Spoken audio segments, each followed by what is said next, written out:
توپالیه رفت سراغش ها. چه شنایی میکنه. قشنگ ببین مثلا آناتومی بدنش اینه خیلی بانمکه، مثل این خپلای تنبله، خیلی باحاله. آخه نینیاشون اون برن.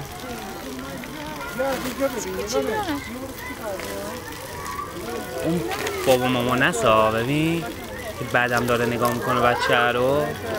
این چه کاریه؟ حواستون مثلا مراقب بچهش این شلوغ شده. آره. حالا ماله پیش بچهش حواسش باشه. هم لونه هاشونه.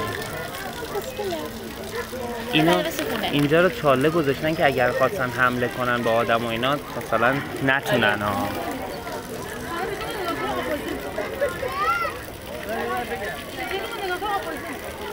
خواهد بگیرتش بچه رو بیاره بیرون فکر کنم. چرا کرمه؟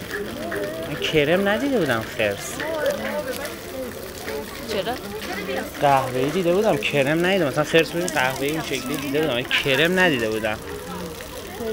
من نینیاشون هم ببینیم.